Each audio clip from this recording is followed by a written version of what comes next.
तो दोस्तों आपके डर को भगा दूंगा और फिजिक्स के क्वेश्चन कितने भी बड़े हो कितने भी कठिन हो आज जबरदस्त क्वेश्चन चुटकियों में करवा दूंगा। तो आज की वीडियो उन तमाम बच्चों के लिए होने वाली है जो भी बच्चे 12th क्लास एनएस में स्टडी करते हैं उनके लिए फिजिक्स के ना।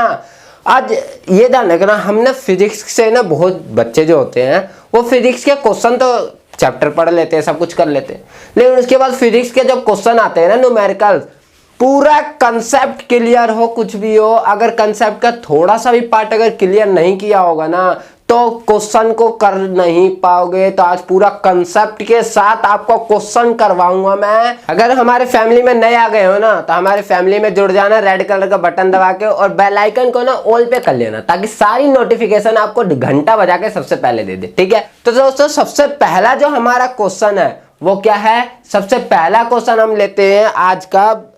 पहले ये जानना, सबसे छोटे क्वेश्चन से शुरू करते हैं क्योंकि अगर क्वेश्चन पहले ही बड़ा ले लिया ना मैंने या कठिन ले लिया, कंसेप्ट तो ऐसे बिगड़े पूरा टूट फूट और जाएगा, है ना। तो आज का सबसे पहला जबरदस्त क्वेश्चन लेता हूं और बड़ा आसान सा क्वेश्चन कि मास, क्या मास और चार्ज, मास और चार्ज में डिफरेंस बताना है आपको कि मास क्या होता है भाई और चार्ज क्या होता है, ये पूछ लिया मैंने। अब मैं बोलूंगा चार्ज। चार्ज भाई जो पॉजिटिव और जो नेगेटिव होता है वो चार्ज होता है। मैंने बचपन में पढ़ा था, अरे भाई वो होता है ना चुंबक, चुंबक को यहाँ से चिपकाते हैं तो ये चार्ज के कारण वो चिपक जाता है। तो यही होता है चार्ज। चार्ज जो हमेशा होते हैं वो पॉजिटिव और नेगेटिव दोनों साइन में मिलेंगे, लेकिन मास ऑलवेज पॉजिटिव। क्या बोला मैंने कि चार्ज जो होते हैं वो पॉजिटिव नेगेटिव दोनों में मिलेंगे, लेकिन मास जो होगा वो हमेशा पॉजिटिव ही रहेगा। कभी नेगेटिव मास देखा है क्या?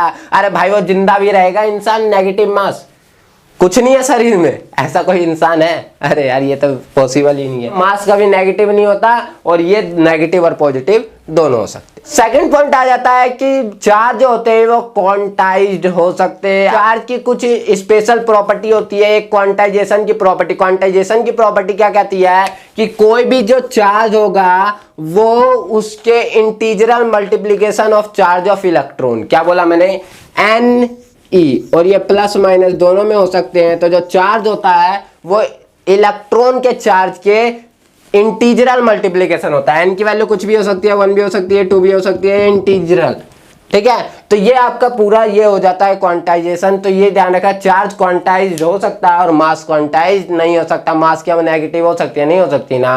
उसके बाद थर्ड जो प्रॉपर्टी आ जाती है, चार्ज जो होते हैं वो एडिटिव हो सकते हैं। मतलब चार्ज को मैं ये करूं कि जो Q1 है प्लस Q2 है प्लस Q3 है, मतलब जो चार्ज है वो ऐड हो सकते हैं, लेकिन मास क्या हम ऐसे ऐड कर सकते हैं? मास तो एवरेज निकालते हैं ना, ये एवरेज नहीं, ये हम सीधा डायरेक्ट एड अप कर देते हैं। तो ये क्वांटाइजेशन और फिर एडिटिव। इसके बाद लास्ट एक बहुत जबरदस्त प्रॉपर्टी आ जाती है, वो क्या होती है भाई यार कि जो चार्ज होता है, चार्ज पे कौन सा फोर्स लगता है, इलेक्ट्रोस्टैटिक फोर्स। कौन सा फोर्स लगता है, इलेक्ट्रोस्टैटिक फोर्स। मास पे कौन सा लगता है, ग्रेविटेशनल फोर्स। इलेक्ट्रोस्टैटिक फोर्स जो होता है वो क्या लगता है, अवे द सेंटर लगता है, मतलब बाहर की ओर सेंटर से लगता है। और जो ग्रेविटेशनल फोर्स होता है वो टुवर्ड्स द सेंटर लगता है। क्या बोला मैंने, जो ग्रेविटेशनल फोर्स होता है वो अंदर की ओर लगता है और जो इलेक्ट्रोस्टैटिक फोर्स होता है वो सेंटर से बाहर की ओर लगता है। ये इन चार डिफरेंस, इनके बीच में 2 नंबर में आपके पेपर में आ जाता है। तो इसी तरीके से बताऊंगा, समझ आया? तो ये फर्स्ट क्वेश्चन आसान सा था, करते हैं अपने नेक्स्ट क्वेश्चन। आपका नेक्स्ट पॉइंट है वो क्या है, state Coulomb's law electrostatic, right it's vector form. और इस वेक्टर फॉर्म के इंपॉर्टेंस भी आपको कुछ एक्सप्लेन करने हैं। कूलम्ब्स लॉ क्या नहीं जानते क्या यार? अरे यार इतना आसान है, देखो क्या कहना है, बड़े आसानी से करोगे। देखो कोई चार्ज है 1 और 2 पॉइंट चार्ज है। अब इस पॉइंट चार्ज, अब पॉइंट चार्ज का मतलब क्या होता है यार, मैंने पॉइंट चार्ज कहा इसे। पॉइंट चार्ज का मतलब बस इतना होता है, अगर वो उनके डिस्टेंस के, अगर उनके बीच का जो डिस्टेंस है, अगर डिस्टेंस के नेग्लिजिबल होगा, मतलब डिस्टेंस के मुताबिक वो अगर उससे छोटा होगा तो वो पॉइंट चार्ज कहलाएगा, ठीक है। बस इतना याद रखना, डिस्टेंस अगर बहुत ज्यादा है तो वो चार्ज किस में कहलाएगा, पॉइंट चार्ज में कहलाएगा। अब क्या बोला इसने, जो Q1 और Q2 2 चार्ज दिए हुए हैं उनके बीच का सेपरेशन जो है वो कितना है, R। लेट्स सपोज इतना कर लिया हमने R। क्या कह दिया गया कि force acting between the 2 charges is directly proportional to the product of 2 charges. Question समझ आया क्या बोला मैंने? समझ आया नहीं आया? देखो क्या बोला, जो force acting between the two charges, मतलब जो ये दोनों चार्जेस है, इन दोनों के बीच में जो फोर्स एक्ट होगा वो डायरेक्टली प्रोपोर्शनल होगा इन दोनों चार्जेस के प्रोडक्ट। मैंने लिखा Q1 Q2, समझ आया? उसके बाद बोला है कि force acting between the two charges is inversely proportional to the distance between them. Inversely proportional मतलब इनके बीच का डिस्टेंस का इनवर्सली प्रोपोर्शनल होगा उसके स्क्वायर के।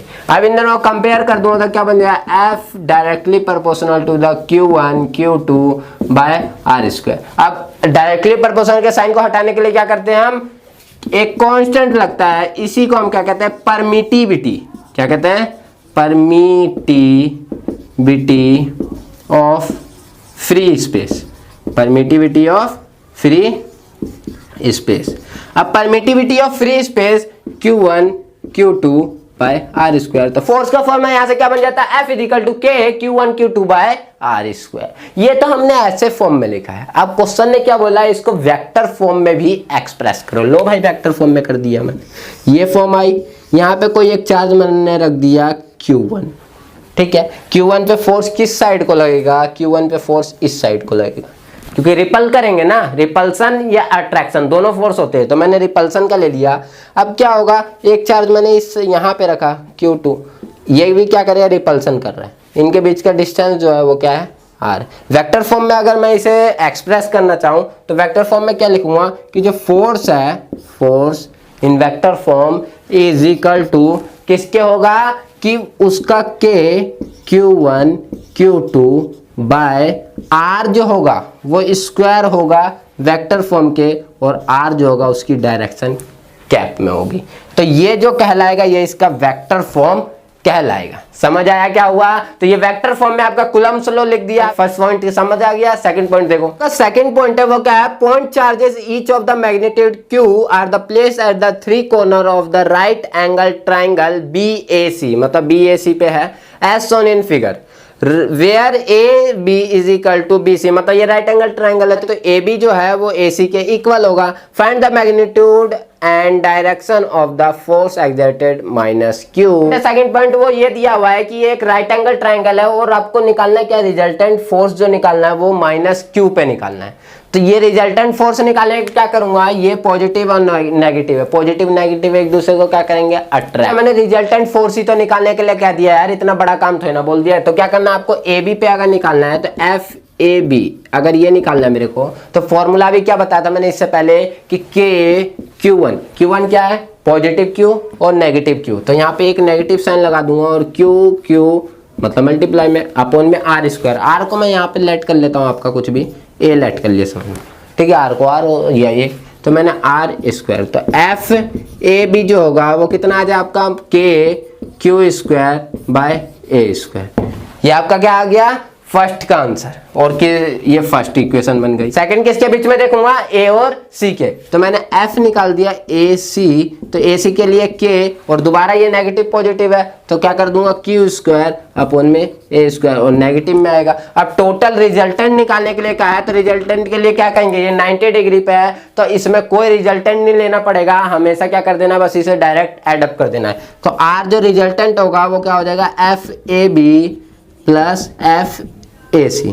अब इन दोनों करूंगा तो क्या हो जाएगा, यहाँ पे minus K Q square bye A square plus में और ब्रैकेट में minus K Q square bye A square. अब इन दोनों का एडअप करूंगा तो F जो R होगा वो क्या आ जाएगा, माइनस माइनस प्लस हो जाएगा और minus 2K Q square bye A square. ये आपका आंसर आ जाएगा इस क्वेश्चन का। तो समझ आया, कितना आसान क्वेश्चन था ना।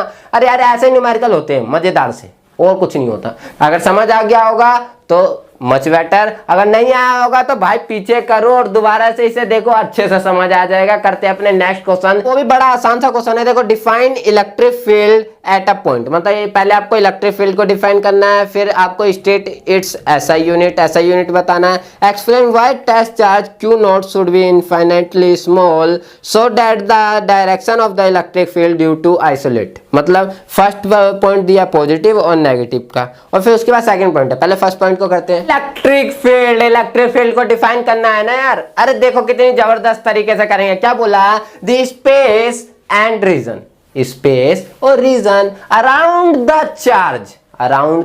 charges which exert electrostatic force at other charges। समझ आया क्या बोला मैंने?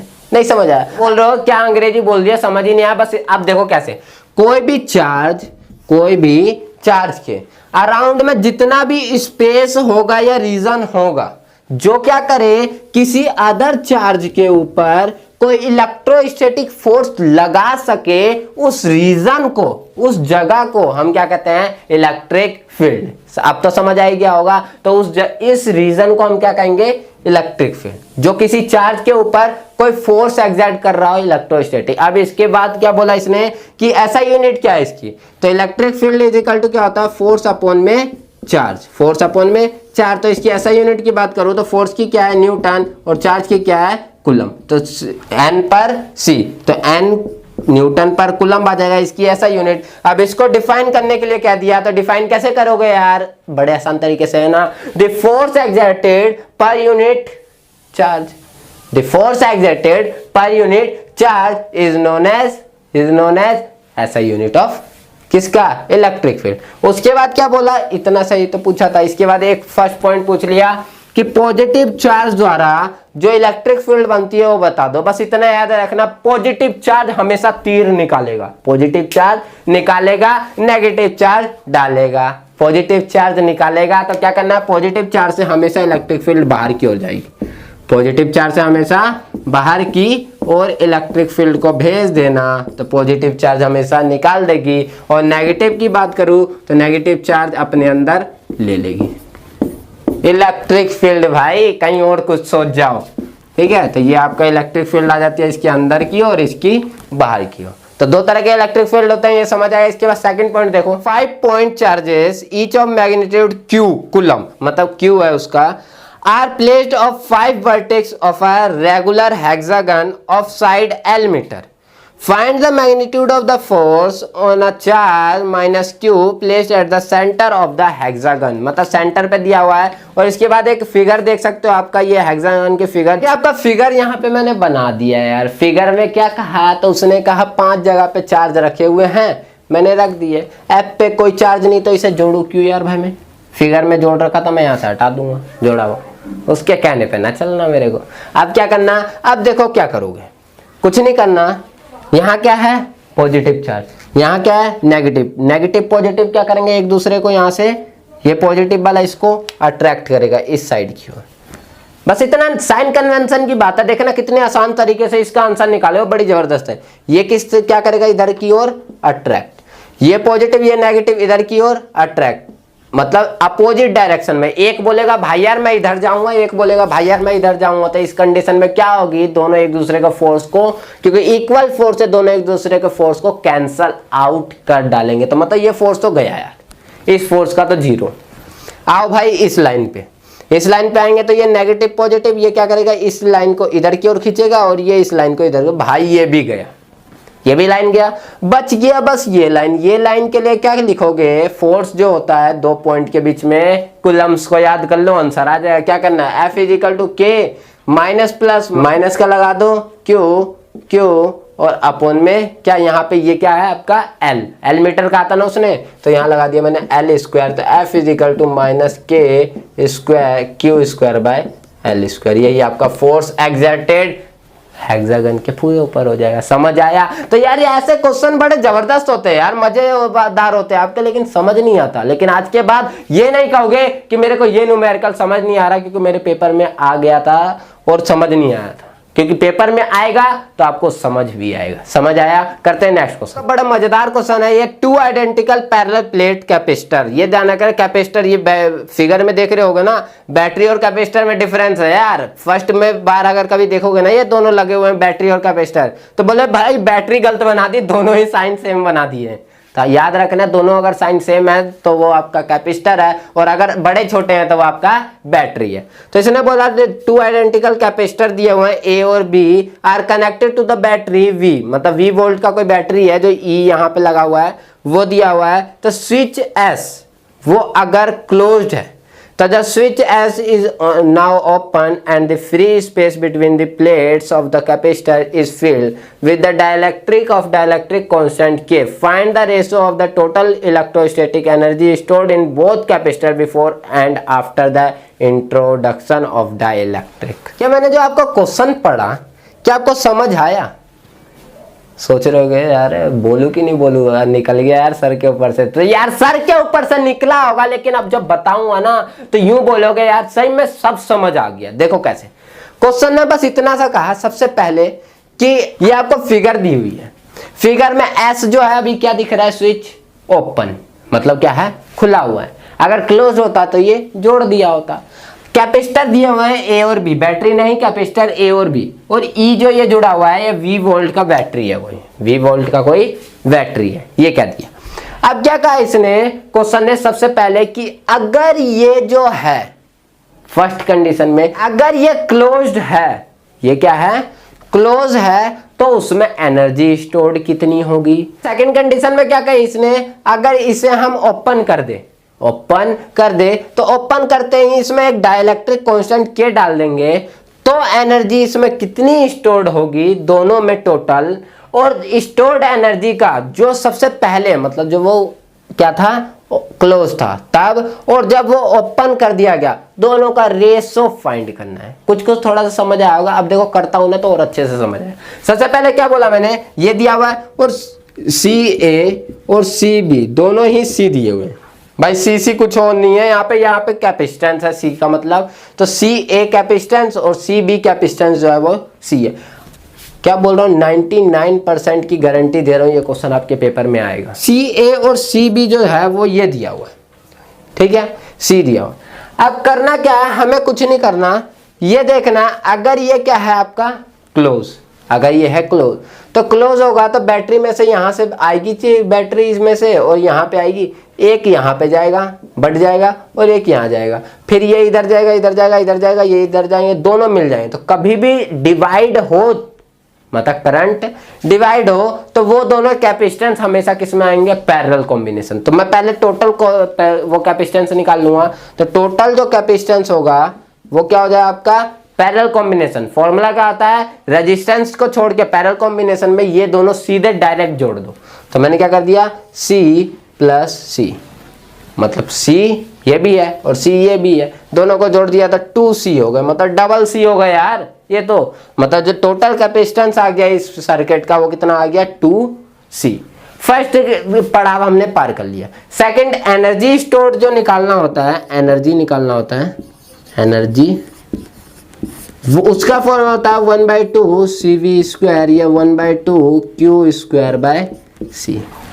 दो तरह के होते हैं, अभी दो ही, तीसरा भी होता है वो नहीं बता रहा, बस दो करने हैं आपको। 1/2 CV² लगा दूं मैं, 1/2 C की वैल्यू क्या आ गई, 2C, मैंने लगा दिया 2C, और V की वैल्यू V² ही रहने दिया, 2 से 2 कट गया, इसका आंसर आ गया भाई CV²। फर्स्ट कंडीशन जब वो क्लोज था उस टाइम पे एनर्जी स्टोर्ड कितनी हुई कैपेसिटेंस में, CV²। अब वो क्या कर दिया गया, ओपन, अब वो क्या कर दिया गया, ओपन, तो डाइलेक्ट्रिक कांस्टेंट उसमें डाल दिया तो उसका कैपेसिटेंस जो होगा वो क्या हो जाएगा, कैपेसिटेंस, वो उस कंडीशन में क्या हो जाएगी आपकी, K टाइम्स C के। कैपेसिटेंस क्या हो जाएगी, K टाइम्स C के। तो अगर ये इतनी कैपेसिटेंस हो गई और ये क्या आपका इस बार ओपन और K टाइम्स C के हो गई, तो A में एनर्जी स्टोर्ड कितनी होगी, एनर्जी जो होगी A में वो कितनी होगी स्टोर्ड, तो 1/2 C की वैल्यू कितनी है, K टाइम्स C, और क्या बोलूंगा मैं दूसरा V², इसका V कितना होगा, V ही तो होगा, यही होगा ना। एनर्जी स्टोर्ड A में 1/2 K C की वैल्यू कितनी है, K टाइम्स C, और V² का V², यहाँ से A की वैल्यू एनर्जी स्टोर्ड कितनी आ गई, 1/2 K C V²। लो भाई A की एनर्जी स्टोर्ड मैंने निकाल दी। सेकंड क्या कंडीशन निकालूंगा, B की एनर्जी स्टोर्ड, एनर्जी जो स्टोर्ड होगी B में वो कितनी होगी भाई, ये कैसे पता लगाएंगे। तो A में तो निकल गई, B में भी निकालूंगा, क्या ऐसे ही निकाल दूं भाई यार, यहाँ पे सर्किट जो है वो तो यहाँ से ओपन है, अगर ओपन है तो यहाँ से तो चार्ज जा ही नहीं रहा ना, तो कैसे निकालूं? तो ये याद रखना है, डिस्चार्ज करने से पहले उसमें जो एनर्जी स्टोर हुई ना उसकी बात हो रही है। तो क्या करूंगा मैं, इसके लिए फॉर्मूला लगाऊंगा सेकंड वाला 1/2 क्यू स्क्वायर बाय सी वाला। ठीक है, इसके लिए ये वाला निकालूंगा Q और C, क्योंकि V वोल्टेज तो इसमें आ ही नहीं रहा, नहीं आ रहा ना, इसमें चार्ज जो स्टोर्ड हुआ मतलब जो डिस्चार्ज करने से पहले का, तो क्या हो जाएगा 1/2। इसके बाद अगर निकालूं मैं तो Q की वैल्यू अगर क्या रख दूं CV स्क्वायर, तो यहाँ पे क्या हो जाएगा C square V square upon में क्या आ जाएगा आपका, C की वैल्यू मैंने रख दी KC, ये रख दी, और C से अगर इसके काट दूं तो यहाँ से एनर्जी स्टोर क्या आ जाएगा 1/2 CV स्क्वायर बाय K आ गई। टोटल एनर्जी इसकी निकाल दूं मैं तो वो क्या आ जाएगा आपका 1/2 KCV square plus 1/2 CV square by K, यही आ गया ना। अब इसमें से अगर निकालने में कॉमन 1/2 CV स्क्वायर दोनों में से कॉमन आ जाएगा, ब्रैकेट में बच जाएगा K और यहाँ से बच जाएगा 1/K। अगर यहाँ से देखो तो 1/2 CV स्क्वायर और यहाँ से क्या आ जाएगा आपका K स्क्वायर प्लस में 1 अपॉन में K। ये आपका एनर्जी स्टोर्ड फाइनल हो गया जब डिस्चार्ज हुआ था ट्यूब, और ये क्या हो गया आपका इनिशियल और डिस्चार्ज ट्यूब में दोनों में क्या निकाल दो, क्या रेशो निकालने के लिए क्या है, रेशो निकालने के लिए देखो इधर साइड में कर देता हूं मैं, क्या हो जाएगा आपका इनिशियल वाला क्या है CV स्क्वायर, फाइनल वाला क्या है आपका CV स्क्वायर। अगर मैं लिखूंगा तो CV स्क्वायर नीचे लिख दूं, और देखो 2 और K हो जाएगा, ये नीचे है तो ये कहाँ चल जाएंगे ऊपर, तो 2K ऊपर आ गया, और नीचे जो बच जाएगा वो क्या बच जाएगा K स्क्वायर प्लस में 1, CV स्क्वायर से CV स्क्वायर चल जाएगा और यहाँ से आ जाएगा 2K ब्रैकेट में K स्क्वायर प्लस में 1। ये आपका एनर्जी स्टोर्ड होगा वो कैपेसिटर के अंदर सबसे लास्ट में, रेशो जो होगा वो दोनों इनिशियल और डिस्चार्ज के बाद का ये हो जाएगा। तो ये क्वेश्चन आपका जबरदस्त क्वेश्चन था, हिलाना यार, मजा आया नहीं आया? मजा आएगा, क्यों नहीं आएगा, ऐसे ऐसे क्वेश्चन करोगे ना यार तो मजा ही आएगा। अगर इस क्वेश्चन में कोई भी डाउट हो ना कमेंट जरूर कर देना, और अच्छा लग रहा हो तो लाइक करके मेरे उत्साह को बढ़ा देना यार, और कुछ नहीं। ठीक है, तो ये क्वेश्चन करना क्योंकि ये क्वेश्चन बहुत ज्यादा इंपॉर्टेंट। करते हैं नेक्स्ट क्वेश्चन। आसान सा क्वेश्चन है ये यार, देखो calculate the current drawn from the battery in the given network. मतलब ये जो नेटवर्क दिया हुआ है इसमें आपको क्या करना है, कैलकुलेट करना है क्या कि इसमें कितना करंट क्या हो रहा है, इसमें फ्लो हो रहा है। जैसा कि आपने क्वेश्चन में पढ़ा, यहाँ मैंने फिगर को बना दिया। अब फिगर बनाने के बाद क्या करना है, क्वेश्चन में ना एक थ्योरी लग रही है बीट स्टोन ब्रिज। बीट मतलब जानते हो क्या होता है, बीट स्टोन ब्रिज क्या कहता है कि अगर एक यहाँ पे रेजिस्टेंस लगा हुआ है और दूसरा यहाँ पे रेजिस्टेंस लगा हुआ है, यहाँ पे लगा हुआ है और यहाँ पे लगा हुआ है, तो यहाँ पे बैलेंस बीट स्टोन ब्रिज जब होगा, अगर दोनों मतलब यहाँ वाला आर, यहाँ वाला आर, यहाँ वाला आर, यहाँ वाला आर, दोनों बैलेंस होंगे, मतलब यहाँ की वैल्यू 1, यहाँ की वैल्यू 2, यहाँ की वैल्यू 1, यहाँ की वैल्यू 2, तो 1/2 रेशो अगर इक्वल होगा तो हमेशा इसमें से जो करंट जाएगा वो हमेशा 0 होगा। इसमें से जितना भी करंट जाएगा वो फ्लो करना 0 होगा। तो इसी थ्योरी का यूज करके इस क्वेश्चन का आंसर निकालना है। देखो क्या करना है, अगर मैं देखूं 5 को और 1 को, रेशो इन कितना आ रहा है इनका 1/2। ठीक है, अगर मैं देखूं 4 को, देखूं 2 को, तो कितना आ रहा है 2/4 1/2। तो 1/2 इक्वल हो गए रेशो। तो जो 5 वाला होगा इसमें से जो करंट जाएगा वो 0 जाएगा। तो यहाँ पे बीट स्टोन ब्रिज का वो कितना आ जाएगा R5/R1 इज इक्वल टू क्या होगा आपका R3/R4 is balance Wheatstone bridge. मतलब ये आपका बैलेंस बीट स्टोन ब्रिज है। तो जो करंट थ्रू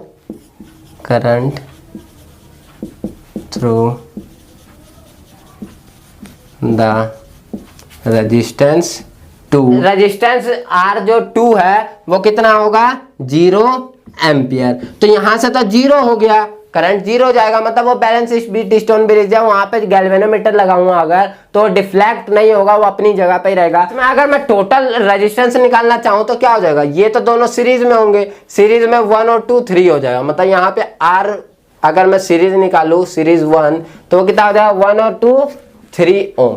अगर मैं इसका और इसका देखूं तो R S2 निकालूं तो वो कितना आ जाएगा 2 और यहाँ पे 4 है तो कितना आ जाएगा 6 ओम। अगर मैं टोटल RS निकालूं तो वो कितना हो जाएगा, क्या होगा, क्या होगा, अरे यार ये अगर सीरीज में है तो जाके वापिस तो ये पैरेलल में हो जाएंगे ना, सीरीज वाले दो चीज बाद में जाके क्या हो जाएंगे पैरेलल। तो पैरेलल का फॉर्मूला लगाऊंगा तो ये क्या हो जाएगा 1/s इज इक्वल टू क्या हो जाएगा आपका 1/3 प्लस 1/6। एलसीएम लूंगा 6 तो यहाँ से कितना आ जाएगा 2 प्लस में कितना आ जाएगा 1 इज इक्वल टू 3/6, यहाँ से कितना 1/2। तो RS जो टोटल देखा जाएगा वो 2 ओम इस रेजिस्टेंस के मतलब पूरे सर्किट के अंदर आ जाएगा। समझ आया पूरा कैसे निकाला मैंने, बस कुछ नहीं करना, पहले ये दोनों सीरीज में, ये दोनों सीरीज में, पहले इन दोनों को जोड़ दो, इन दोनों को जोड़ दो, फिर क्या इन दोनों को पैरेलल में कर दो, 1/3 प्लस 1/6 इनका एलसीएम ले लो 6 आएगा और सॉल्व करके आपका 3/6 इज इक्वल टू 1/2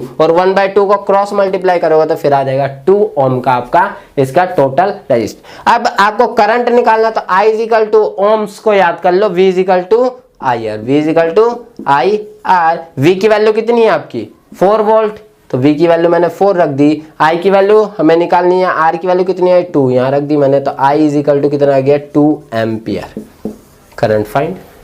कोई दिक्कत हुई? कितना आसान क्वेश्चन था, अरे यार इतने ही आसान क्वेश्चन यारो मेरे भाइयों। इसके बाद जो नेक्स्ट क्वेश्चन आता है ना यार वो बड़ा जबरदस्त क्वेश्चन आता है और वो किस पे बेस आता है आपका, अरे यार डेरिवेशन। और फिजिक्स जो बेस होता है वो ज्यादातर डेरिवेशन अगर आपने पूरे कर लिए ना बुक के तो सही में बोल रहा हूँ लिख के ले लो, आप तो पासिंग मार्क्स तो डेरिवेशन ही ला देगी। उसके बाद अच्छे मार्क्स लाने हैं तो न्यूमेरिकल कर लो, थ्योरेटिकल पार्ट कर लो, ठीक है। तो डेरिवेशन पे बेस अगर चाहते हो तो नीचे आप कमेंट करके जरूर बताना। आज मैं आपको डेरिवेशन एक बड़ा जबरदस्त सा करवा रहा हूँ। डेरिवेशन है वो, लेकिन क्वेश्चन ने जो पूछा है ना वो बड़े जबरदस्त तरीके से पूछा, आपको सोचोगे भी कि क्या। क्वेश्चन ने बोला ना कि जो इलेक्ट्रिक फील्ड है वो इनवर्सली प्रोपोर्शनल है 1/r मतलब डिस्टेंस r क्यूब के। इसे प्रूफ करो। बच्चे यूं कंफ्यूज, ये क्या है, आज तक मैंने ऐसी डेरिवेशन नहीं करी, ये तो क्वेश्चन भाई आउट ऑफ सिलेबस है, भाई आउट ऑफ सिलेबस है, चिल्लाने शुरू कर देते हैं, उन्हें समझ ही नहीं आता ये आया कहां से। तो आया कहां से है, electric field at equatorial point वाला जो डेरिवेशन है वो यही तो है यार, यही है ना। देखो डेरिवेशन करके दिखाता हूं, और अगर आपको चाहिए पूरे डेरिवेशन, आपको इंपॉर्टेंट डेरिवेशन भी बताऊंगा नेक्स्ट वीडियो। अगर चाहते हो तो नीचे ज्यादा से ज्यादा कमेंट करना, आपके कहने पे ही वो नेक्स्ट वीडियो बनाऊंगा आपको। अभी मैं जो डेरिवेशन करवा रहा हूँ वो ये, क्यों डेरिवेशन सीधी नहीं आती, घुमा के आती है, और वही मैं घुमाना आपको बता रहा हूं कि अगर ऐसा आ जाए direct electric field at equatorial point कहता तो आप डायरेक्ट कर देते, लेकिन यहाँ पे क्या कह दिया कि electric field is inversely proportional to distance जो है उसके क्यूब के। तो आप सोचने होंगे एक बार, करना क्या आपको, इक्वेटोरियल पॉइंट वाले के लिए पहले एक फिगर बनाओगे, ड्रॉ करोगे। मैंने यहाँ छोटा सा फिगर बनाता हूँ दोस्तों। यहाँ पे आपका -q चार्ज होगा, यहाँ पे आपका पॉजिटिव चार्ज होगा। यहाँ पे अगर मैंने ये रख दिया तो इसके बीच का जो डिस्टेंस होता है, सेपरेशन जो होता है वो क्या होता है 2a। तो इनके बीच का डिफरेंस सेपरेशन कितना होगा a, और इनके बीच का सेपरेशन a लेट कर लिया मैंने। यहाँ जो एंगल मानूंगा मैं थीटा मान लूंगा, क्योंकि एंगल जो सेपरेशन होगा वो थीटा होगा। अब क्या होगा, इस पे पॉजिटिव, यहाँ पे कोई टेस्ट चार्ज मैंने रख दिया पॉजिटिव की ओर, ठीक है पॉजिटिव। तो पॉजिटिव नेगेटिव क्या करेंगे, अट्रैक्ट। तो ये इस साइड को अट्रैक्ट हो गया, मतलब इस साइड को आ गया, और ये पॉजिटिव क्या करेंगे एक दूसरे को रिपल। तो मैंने इस साइड को इसे भेज दिया। अब इनके कंपोनेंट लिए बिना आपका काम नहीं चलेगा, तो कंपोनेंट क्या लेंगे, इसका भी 2 कंपोनेंट होगा, एक आपका ई साइन थीटा और एक आपका इधर की ओर क्या होगा ई कोस थीटा। अब इसके भी 2 कंपोनेंट हो गए, इसके एक नीचे की ओर होगा क्या ई साइन थीटा, और कोस थीटा यहाँ पे ही होगा। तो दोनों का एड अप मतलब दोनों सेम डायरेक्शन में होंगे कोस थीटा वाले, तो सेम डायरेक्शन वाले दोनों जुड़ जाएंगे तो हो जाएगा 2e कोस थीटा, और साइन वाले क्या होंगे अपोजिट डायरेक्शन में होंगे, तो ये दोनों एक दूसरे को कैंसल आउट कर देंगे। तो ये तो फर्स्ट आपका फिगर का हो गया, फिगर आपको समझ आ ही गया होगा मैं सोचूं तो। अब इसके बाद डेरिवेशन जब करोगे तो उस टाइम पे क्या करोगे, sign component sine theta component of the force exerted by charge will be equal in magnitude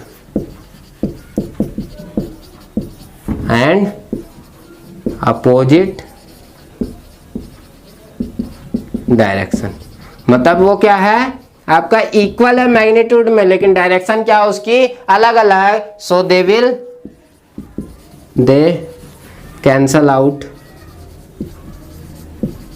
each other, मतलब वो एक दूसरे को क्या कर देंगे, कैंसल कर देंगे। लो भैया फर्स्ट मैंने ये कर दिया, साइन वाले कंपोनेंट एक दूसरे को कैंसल आउट कर देंगे। अब कोस वाले कंपोनेंट क्या होंगे, एड अप हो जाएंगे। तो ई जो होगा, ई टोटल वो क्या होगा, अब इसके बीच में डिफरेंस वो क्या होगा। अब मैं यहाँ के सेपरेशन अगर निकाल दूं तो इसको मैं अगर r मान लूं, इसके बीच का ये जो डिस्टेंस है r मान लूं, और ये a है, तो इन दोनों के बीच का डिफरेंस कितना हो जाएगा, क्या है। राइट एंगल ट्राइंगल में क्या लगता है, पाइथागोरस थ्योरम। पाइथागोरस थ्योरम क्या कहता है, अगर ये 90 डिग्री है तो बेस का और जो परपेंडिकुलर है उसका स्क्वायर का अंडर द रूट उसका हाइपोटेनस होगा। तो क्या कर दिया मैंने, a स्क्वायर इसका स्क्वायर प्लस r स्क्वायर और इसका अंडर द रूट ये होगा, और ये भी यही होगा, a square plus r square का अंडर द रूट, ये इनके बीच का डिफरेंस होगा। तो मैंने डिफरेंस निकाल दिया। तो e इजिकल टू क्या होगा, k q by r square. r क्या होगा यहाँ पे, ये स्क्वायर है, तो स्क्वायर की जगह पे क्या लगा दूंगा मैं, a square plus r square, under the root से स्क्वायर क्या हो जाए, कट। तो यहाँ से आ गया आपका a square plus r square. अब यहाँ पे ये आपके बन गए मैग्नीट्यूड, मतलब इलेक्ट्रिक फील्ड का मैग्नीट्यूड बन गया। अब ये आपका इलेक्ट्रिक फील्ड निकल गई, तो अब कोस थीटा वो निकाल लो, क्योंकि हमें क्या चाहिए, 2e कोस थीटा। तो 2e की वैल्यू ये निकल गई। अब कोस थीटा की वैल्यू अगर और निकल जाए, तो मैंने क्या निकाल दी, कोस थीटा। यहां से कोस थीटा क्या होता है, पाकिस्तान भूखा प्यासा, याद है। तो क्या करते हैं, पाकिस्तान B by H, B by H, B क्या है, सामने से बगल वाला, ए बाय ये, यही तो होगा बी बाय एच। तो मैंने क्या करता है, ए बाय ए रूट 3, तो क्या आ जाए, a by A square by are square का अंडर रूट। ये आपका कोस थीटा आ गया। अगर मैं टोटल इलेक्ट्रिक फील्ड अब निकालू इस पूरे इक्वेटोरियल पॉइंट पर टोटल इलेक्ट्रिक फील्ड, तो वो क्या हो जाएगा, 2e की वैल्यू क्या हो जाएगी आपकी, K Q by A square by plus R square into ये आ जाएगा। तो ये क्या रख दिया मैंने, a बाय में ए स्क्वायर प्लस आर स्क्वायर का अंडर द रूट। समझ आया क्या बोला, e इजिकल टू क्या आ जाए आपका, 2k a q बाय, नीचे क्या आ जाए, इसकी पावर अभी क्या है 1, इसकी पावर क्या है 1/2, 1 प्लस 1/2 को क्या करूंगा तो क्या आ जाएगा आपका 3/2। तो यहाँ पे क्या आ जाए आपका a square plus R square की पावर 3/2 आ गई। समझ आया। अब एक चीज था डाइपोल मूवमेंट, क्या था, डाइपोल मूवमेंट। कोई भी अगर दो डाइपोल है, चार्ज है, उनके बीच का सेपरेशन अगर 2a होता है, तो उस डाइपोल मूवमेंट क्या होता है, तो क्या होता है, K Q into 2a equal to dipole movement p होता है। p जो होता है, मतलब जो डाइपोल मूवमेंट होता है वो q इंटू 2a होता है। तो अगर मैं देखूं तो q into 2a, q into 2a को मैं p लिख सकता हूं, बड़ा आसान करने के लिए बस कर रहा हूं। तो क्या हो जाएगा, E इजिकल टू, इन तीनों को हटा दूं मैं तो p k आ जाएगा, तो मैं लिख दूं के p बाय, यहाँ पे क्या लिख दूंगा मैं, ए स्क्वायर प्लस आर स्क्वायर की पावर 3/2, ये हो गई। अब इसके बाद एक स्पेशल केस आ जाता है। स्पेशल केस में क्या कर देते हैं हम, कि जो a है उसे नेग्लिजिबल मान लेते हैं, ए को हम क्या मान लेते हैं, नेग्लिजिबल। तो वो ई जो आ जाता है वो क्या आ जाता है आपका के पी, नेग्लिजिबल है तो आर स्क्वायर और ये स्क्वायर से कट जाएगा, आ जाएगा क्यूब, तो आर क्यूब। ये आ गई भाई, ई जो है वो इनवर्सली प्रोपोर्शनल है आर क्यूब के। यही प्रूफ करने बोला था ना क्वेश्चन ने, हो गया। कितना जबरदस्त तरीके से, कोई वो दिक्कत हो नहीं क्वेश्चन में।